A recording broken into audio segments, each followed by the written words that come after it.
into WrestleMania. Triple H is the world champ. Shane McMahon is going to fight The Undertaker in Hell in a Cell. Great Scott, Marty.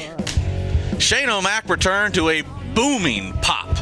Few surprises remain anymore of a guy or guys that we haven't seen ever before or guys that we haven't seen in a while. Shane left the company with no big hoopla on screen behind it.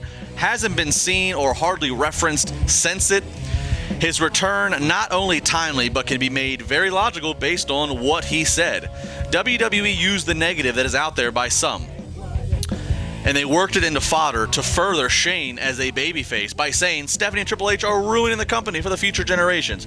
Shane against The Undertaker is a draw out of sheer curiosity, if nothing else. People keep asking me, is Shane actually going to wrestle, or is he just like a placeholder for John Cena if Cena's healthy enough to go? Well, that is possible. Maybe Cena needs a few more weeks before knowing if he can go, so Shane's holding that spot. But reality is, I doubt it.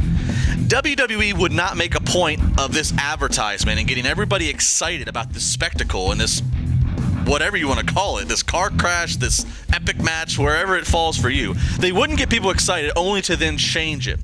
And if Cena does come back, ridiculously early I might add, do we really want to make his body do a Hell in a Cell match? Shane can go in the ring.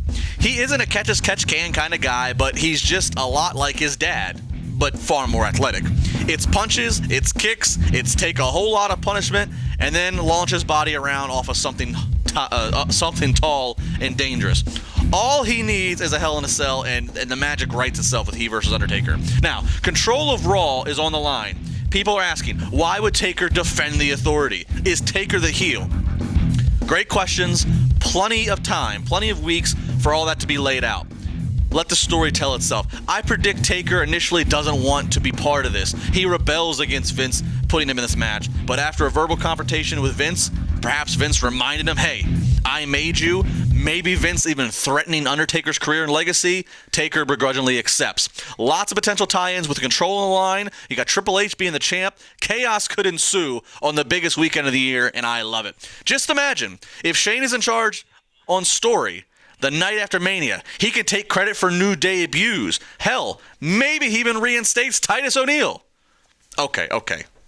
That sounds great, but we all know better. 412-320-7925. I want to hear what you're thinking. We got an exciting 50 minutes of wrestling reality coming up on TribLIVE Radio.